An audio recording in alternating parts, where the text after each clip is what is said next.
chân lời ní cứ nhung nâng vào hàng nhà đó nếu vì cả tự mà nhung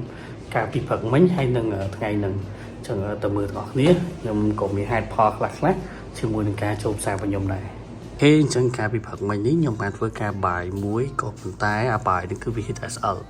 bắt đầu bắt nhung bạn với ca selហើយបន្តមកឥឡូវនេះខ្ញុំបានធ្វើការ sell តទៅទៀតដោយសារតែយើងឃើញថាកម្លាំង sell momentum ហ្នឹងវានៅខ្លាំងដែរវាអត់ត push ឡើងដាច់ទៅ zone ខាងលើដែលវាបានចុះមកទេអញ្ចឹងកន្លែងនេះកម្លាំងលក់អញ្ចឹងណាអញ្ចឹង sell សាយ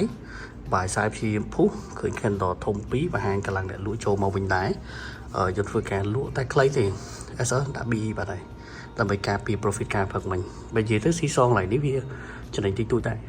បើបាននេះចំណេញមកថែមទៀតទៅយើងអានគួរសមអញ្ចឹងណាអញ្ចឹងសឹងថាមួយថ្ងៃនេះគឺខ្ញុំមិនតាន់មក trade ទាំងបាត់ទេអត់មានអី trade តទៅទៀតទេហើយល្ងាចនេះអាចនឹងទៅក្រៅហើយចាំមើលទាំងអស់គ្នាដែលយើងត្រូវទៅណាព្រោះខ្ញុំក៏អត់ដឹងដែរស៊ីសងលើមួយគ្នាយើង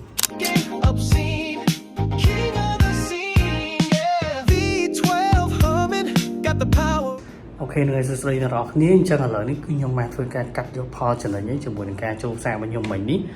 អញ្ចឹងគ្នាយើងអាចមើលឃើញខ្ញុំបង្ហាញនេះឃើញទេវាចុះមកបាត់ហើយអញ្ចឹងខ្ញុំអត់ trade ទៀតទេខ្ញុំត្រូវតែប៉ុណ្្នឹងទេហើយបិទមក trade នេះហើយ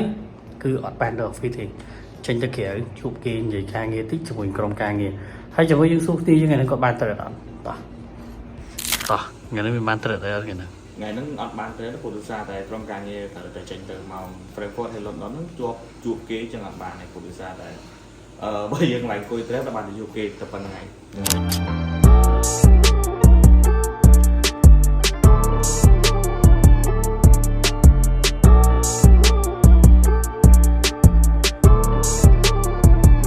ជីវិតហ្នឹងមានបាន trade យូរទេអត់ចប់បាត់ហើយបានចូលលេងហ្នឹងមួយក៏បានដែរព្រោះតាំងពីព្រលឹមហើយអត់ចូលតែមាន support គេក្នុង group មាននៅក្នុង group